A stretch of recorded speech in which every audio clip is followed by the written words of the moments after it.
लद्दाख में भारतीय और चीन के बीच तनाव कम नहीं हो रहा है। देश की तीनों सेनाएं तनाव के बीच हाई अलर्ट पर हैं। केंद्र सरकार ने युद्ध की तैयारियों के मद्देनजर तीनों सेनाओं के लिए 500 करोड़ का इमरजेंसी फंड जारी किया है। सेना इस इमरजेंसी फंड से कोई भी हथियार जरूरत पड़ने पर खरीद लेगी। सीमा पर तनातनी के बीच नरेंद्र मोदी सरकार ने आपातकालीन स्थिति में निपटने के लिए सेना के लिए फंड जारी किया है। सेना को मिली ये बड़ी आर्थिक मदद है। चीन के साथ सीमा पर किसी भी तरह की स्थिति पैदा हो सकती है। भारतीय वायुसेना के हेलीकॉप्टर भी LAC पर मंडरा चुके हैं। ऐसे में तीनों सेनाएं हाई अलर्ट पर हैं। केंद्र सरकार से जुड़े सूत्रों के मुताबिक तीनों सेनाओं को आर्थिक शक्तियां केंद्र सरकार ने दी हैं। इमरजेंसी रिक्वायरमेंट प्रोसीजर के तहत सेनाएं हथियार खरीद सकेंगी। अब इस राशि से किसी भी तरह के नए हथियार खरीदे जा सकते हैं।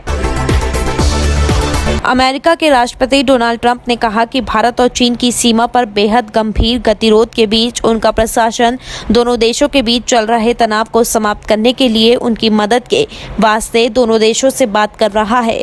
ट्रंप का ये बयान इस हफ्ते की शुरुआत में लद्दाख की गलवान घाटी में चीनी सेना की घुसपैठ के बाद दोनों ओर के सैनिकों के बीच हुई हिंसक झड़प में भारत के 20 सैन्य कर्मियों के शहीद होने और दोनों देशों के बीच तनाव चरम पर पहुंचने के बीच आया है।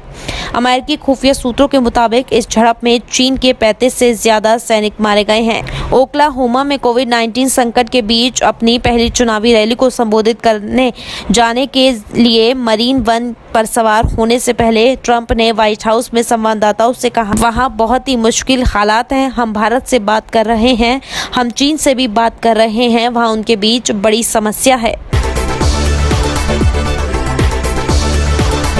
गलवान में 15 जून को चीनी सैनिकों के साथ हुई झड़प में भारतीय सैनिकों की शहादत के बाद केंद्र सरकार ने सेना को खुली छूट दे दी है।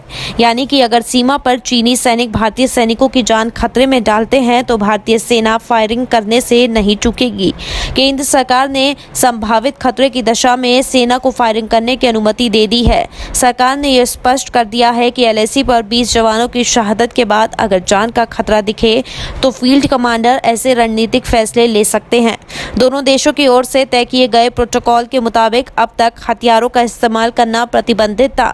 सूत्रों का दावा है कि अगर सैनिकों की जान खतरे में है और अगर चीनी सेना द्वारा उनके सामने प्राणों का संकट पैदा होता है तो ऐसे प्रोटोकॉल को नहीं माना जाएगा।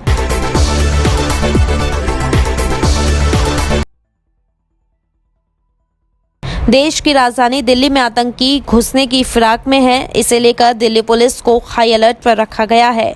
जानकारी के मुताबिक जम्मू कश्मीर से आतंकी दिल्ली में घुसने का प्लान बना रहे हैं। बस का टैक्सी से जम्मू कश्मीर के कुछ आतंकवादी दिल्ली में घुसने की फिराक में है, जिसकी जानकारी के बाद तमाम guest house, hotels, Kashmir number के वाहनों की सघन तलाशी भी शुरू कर दी गई है।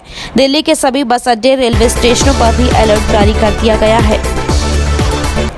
देशव्यापी कोरोना संकट का असर सावन में होने वाले कांवड़ यात्रा पर भी पड़ा है। हर साल सावन में शुरू होने वाली पवित्र कांवड़ यात्रा कोरोना संकट के चलते स्थगित हो गई है। देश के अलग अलग हिस्से से आने वाले लाखों की संख्या में श्रद्धालु इस यात्रा में भाग लेते थे, लेकिन 3 राज्यों के मुख्यमंत्रियों ने वीडियो कॉन्फ्रेंसिंग के जरिए कांवड़ यात्रा पर बैठक की थी, जिसके बाद ये फैसला लिया गया है। इस वीडियो कॉन्फ्रेंसिंग में उत्तर प्रदेश के मुख्यमंत्री योगी आदित्यनाथ, उत्तराखंड के मुख्यमंत्री त्रिवेंद्र सिंह रावत और हरियाणा के मुख्यमंत्री मनोहर लाल खट्टर ने हिस्सा लिया था। बैठक के बाद तीनों मुख्यमंत्रियों ने संयुक्त रूप से ये फैसला लिया कि इस साल कांवड़ यात्रा को इजाजत नहीं दी जाएगी। हरियाणा, उत्तर प्रदेश और उत्तराखंड कोरोना वायरस संकट से जूझ रहे हैं। राज्यों में कोरोना संक्रमितों की संख्या लगातार बढ़ रही है। ऐसे में सरकारों ने फैसला किया कि कांवड़ यात्रा को रद्द कर दिया जाए। Subscribe now and press the bell icon. Never miss an update.